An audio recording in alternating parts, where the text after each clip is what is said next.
నీ దారి పూల దారి పోవోయి బాటసారి నీ ఆశలే భరించగా.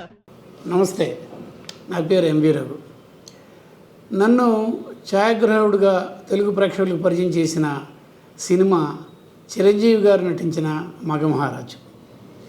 దీనికి డైరెక్టరు విజయ బాపిరెడ్డి గారు. ఈ సినిమాలో మామూలుగా జనరల్ ఫోటోగ్రఫీ ఓకే, కానీ ఒక పర్టికులర్ ఒక సాంగ్కి నేను చేసిన వర్క్కి మంచి అప్రిసియేషన్ వచ్చింది.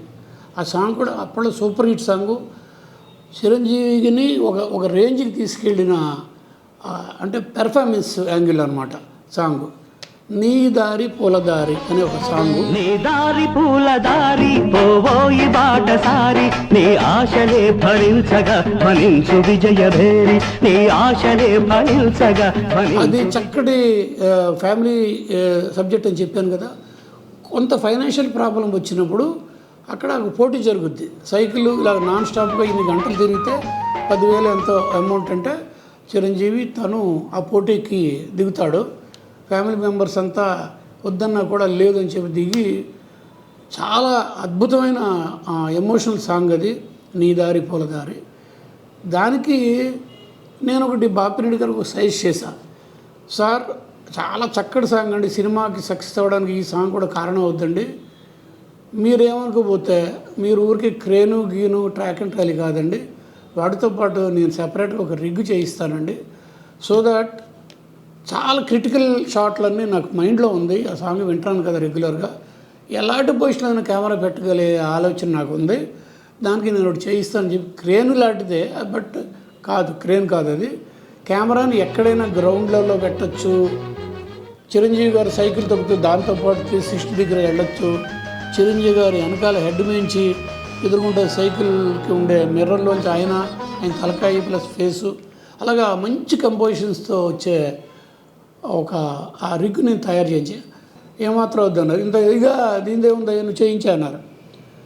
దానికి ఆ రిగ్ అనేది ఆ సాంగ్లో కొన్ని అద్భుతమైన షాట్లు తీయడం నాకు బాగా పనికొచ్చింది. బాపిరెడ్డి గారు ఓకే చేసినందుకు.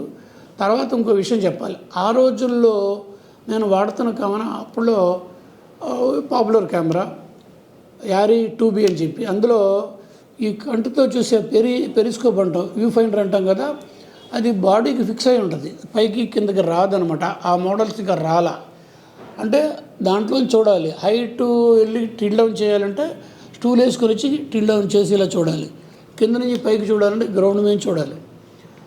అలాగ చేయాల్సిన క్రిటికల్ షాట్స్ నేను మీకు స్టిల్ చూడండి.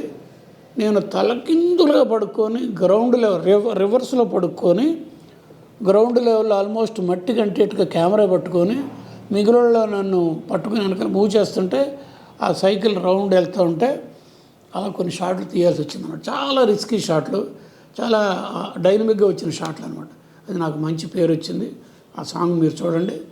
అలాగా ఈ సినిమాలో చాలా చాలా విషయాలు, నిర్మలమ్మ చనిపోయిన అంటే గెస్ట్ అపీరెన్స్ అల్లు రామలింగ గారు, ఫోటోలోంచి ఆయన గబుకున్న నిర్మలమ్మతో సిగ్నల్స్ సైజ్, ఈ ఇన్ కెమెరా ట్రిక్స్ నేను చాలా చాలా బాగా చేస్తాను. థ్యాంక్స్ టు రవికాంత్ నాగయ్య గారు, మా గురువుగారు లాంటి ఆయన. ఆయనతో పనిచేశాను. ఆయన నిజానికి మా గురువుగారు విఎస్ఆర్ స్వామి గారు గురువుగారు.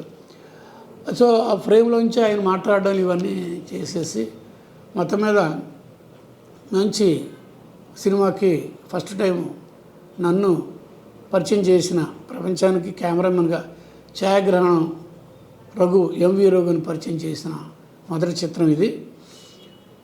నేను చిత్రం రిలీజ్కి విజయవాడ వెళ్ళాను. అది విజయవాడ కాబట్టి విజయవాడ వెళ్ళాను. నేను, మా తమ్ముడు, మా ఫ్రెండ్స్, వాళ్ళ ఫ్రెండ్స్ అందరు థియేటర్లో వెళ్ళి కూర్చున్నాము. పడింది ఒక టెన్షన్లో ఉంటాను కదా, పబ్లిక్ థియేటర్లో వాళ్ళ జనం మధ్యలో చూస్తుంటే ఎంత థ్రిల్గా ఉందండి సినిమా చూస్తున్నప్పుడు. టైటిల్ స్టార్ట్ అయినాయి, నేను మంచి గూస్ బంప్స్తున్నాను. సాంగ్ మీద టైటిల్స్ వెళ్తున్నాయి రకరకాలుగా విజిల్స్ వేస్తున్నారు. నా కార్డు పట్టప్పుడు విజిల్స్ పడ్డాడు, క్లాప్స్ కొట్టడంతో నేను ఉబ్బిపోతున్నా. మా తమ్ముడు ఇలా గీకి, అది నీకు కాదు, నీ కార్డు ఛాయాగ్రహణం ఎంవి రఘుని పడ్డ చోట చిరంజీవి గారు బాగా డైనమిక్గా ఉన్న స్టిల్ ఉంది, అందుకని అది నీకేం కాదు, నువ్వు ఇది ఫస్ట్ సినిమా అని చెప్పి నన్ను సరదా. ఇవన్నీ నాకు మెమరీస్ అవ్వడం మంచిది. తర్వాత హైదరాబాద్లో సంగం థియేటర్ అని ఒకటి ఉండేది, అందులో 100 days ఫంక్షను. నేను వెళ్ళి షీల్డ్ తీసుకోవడం, ఆ షీల్డ్ ఇంట్లో ఇంకా పదిలంగా ఉంది. ఇవన్నీ మంచి మెమరీస్. ఒక మంచి సినిమాకి మంచి ప్రొడక్షన్లో మంచి బాపిరెడ్డి గారు అనే ఒక డైరెక్టర్ దగ్గర నుంచి నాకు వచ్చిన గొప్ప అవకాశం ఇది. మగ మహారాజు 1983.